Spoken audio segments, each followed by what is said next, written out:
Hello guys, Namaste. welcome back to my channel. I hope you guys are doing well. हामी पनि आजदेखि हामीले चाहिँ हाम्रो न्यू बानेश्वरको शान्तिनगरको निसाया सेवा सदनमा आएको छौँ। यहाँ चाहिँ हाम्रो जेरियाट्रिक पोस्टिङ हुँदैछ। 1 week पोस्टिङ गाइस। अनि त्यसो मलाई चाहिँ साह्रै सन्चो छैन। अनि त्यसपछि रुगा लाएर बिजोक हालत छ, टाउको दुखेर पनि बिजोक हालत छ। किनभने मैले हिजो बिहानदेखि साँझसम्म केस स्टडी र केयर प्लान गर्दै बसेको थिएँ। अनि आज चाहिँ त्यस्तै भएर बसिरहेको। Guys is very hard working girl कि दिन के अरे स्याटरडेको दिन पनि दिनभरि लेखेर बसिन्छ। म लिटरली बिहानदेखि साँझसम्म लेखेको, बिहानदेखि साँझसम्म रातिको 1 बजीसम्म बसेर लेखेको। अनि बल्ल भ्याएँ। अनि आजदेखि हामी जेरियाट्रिक पोस्टिङमा छौँ। यिनीहरू चाहिँ हाम्रो पोस्टिङको साथीहरू 1 देखि 10 सम्मका। यिनी चाहिँ मेरो होस्टेलको साथी पनि हुन् ल। यहाँ अफेन्ड भइसकेँ मैले यहाँ पोस्टिङको साथी भन्दा चाहिँ।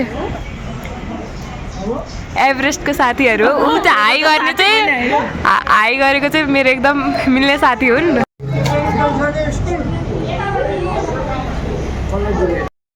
हाई। अनि यिनी चाहिँ मेरो ड्युटी पार्टनर। अनि चिन्नुहुन्छ होला सबैजनाले। अनि त्यसपछि यिनको चाहिँ अहिले खुट्टा मर्केको छ। त्यही पनि बिचरा कति हेर मान्नै पर्छ। यस्तो हुँदा हुँदा नि ड्युटी आउँछ। त्यही हो सबैले यिनलाई चाहिँ गेट वेल सुन लेखिदिनु ल। अनि अहिले चाहिँ हामी यत्तिकै फाल्तुमा बसिरहेको छौँ होइन, केही गरेको छैनौँ। अब भोलिबाट चाहिँ हामी पुरै प्लानसित आइकोप गर्ने सोच विचारमा छौँ होइन। अनि यो चाहिँ हाम्रो 1 हप्ताको पोस्टिङ हो।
सुन्दरी आमा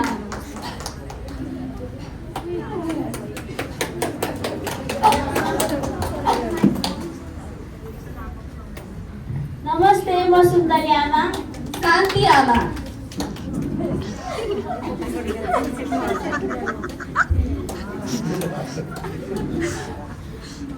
नमस्कार सबैजनालाई, म शान्ति आमा। अब आउँदै हुनुहुन्छ हाम्री चम्किली नर्स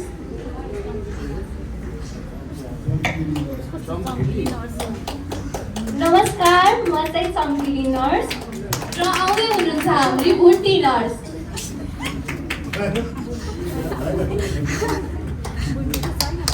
नमस्कार, म चाहिँ भुटी नर्स। अब हेरौँ है त नाटक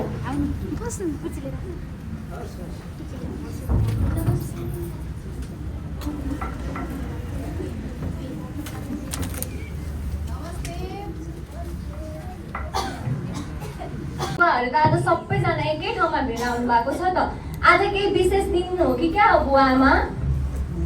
विशेष दिन त के हुनु र नानी, यही बसेर बुढाबुढी दुःख सुखका कुरा गरिरहेको छौँ। त्यस्तो के दुःख पर्यो र बुवा? हजुरहरू त एका बिहानै दिनभरिको थकानको अनुहार बनाएर बस्नु भएको छ। के भयो हजुरहरूलाई? अब के हुनु र नानी, त्यही बुढेसकालको समस्या। त स्वाभाविक हो नि त। त्यही भएर थोरै थोरै समयमा खाइराख्नुपर्छ। अनि अर्को कुरा, खानेकुरा खाने त भइहाल्यो, पानी पनि टन्न पिउनुपर्छ। अघि चम्किलीले भने जस्तै सुत्नुभन्दा अगाडि नखाए पनि दिनभरिमा पानी चाहिँ थोरै थोरै गरेर खाइराख्नुपर्छ। अनि अर्को कुरा, धेरै समयसम्म पेट खाली राख्यो भने पनि त ग्यास्ट्रिकको समस्याहरू हुन सक्छ नि त। त्यही भएर समयमा थोरै थोरै खानेकुराहरू खाइराख्नुपर्छ। हुन्छ नानी। अनि शान्ति आमा, हजुरले भन्नुभयो हजुरलाई औषधि पनि खान मन लाग्दैन।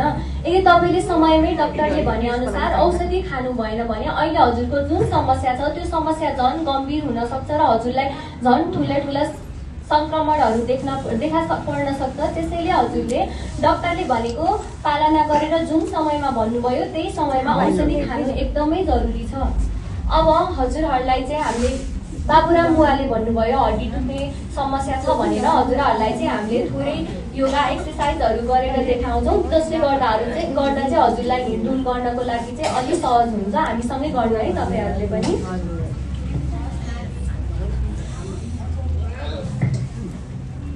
ल उठ्नु बुबा आमाहरू। ल अब चम्किलीले गरेर देखाउँछन् अनि सबैजना गर्नु है त। चम्किली सँगसँगै सबैजनाले गर्नु ल। 1 2 गर्नु आमा। 3 4 1 2 3 4। अब अर्को गरौँ ल। अब 1 2 बाबुराम बुवा थोरै ढल्किएर गर्नु।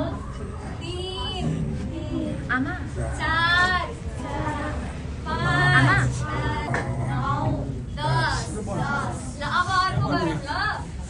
6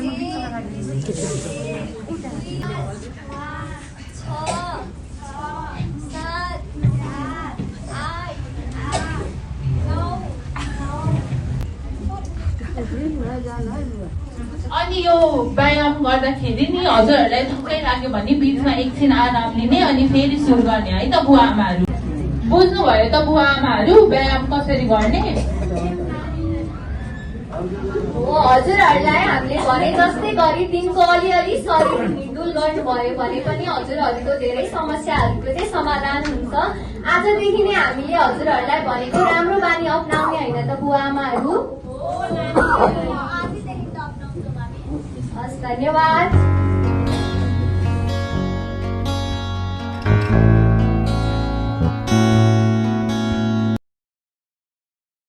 पछि खुसीको कुरा हो। नर्सहरूले दिएको सल्लाहलाई आमा बुवाहरूले आफ्नो दैनिक जीवनमा अपनाउन थालेपछि क्रमशः सकारात्मक परिवर्तनहरू देखिन थाल्यो। निद्रा नलाग्ने र खोकी लाग्ने बुवाको निद्रामा सुधार भयो र शरीरमा थकान कम भयो। हात खुट्टा दुख्ने बुवाले नियमित हल्का सामान्य व्यायाम र औषधि खाँदा दुखाइ घटेको महसुस गर्नुभयो। यसरी नै सुन्तली र शान्ति आमाको समस्याहरूको पनि समाधान भयो।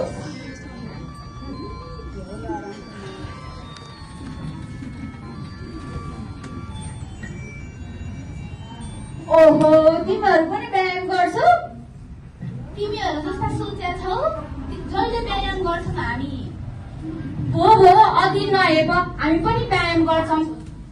हामी पनि स्वस्थ जीवनको पालना गर्छौँ नि त। हामीले त अब नर्स बहिनीले भने जस्तो स्वस्थ पानी अपनाएर हामी सुखी भएर बसेका छौँ। तपाईँहरूले पनि गर्ने कि नै त? अब स्वास्थ्य जीवनको लागि स्वास्थ्य बानीहरू अप्नाउने होइन त?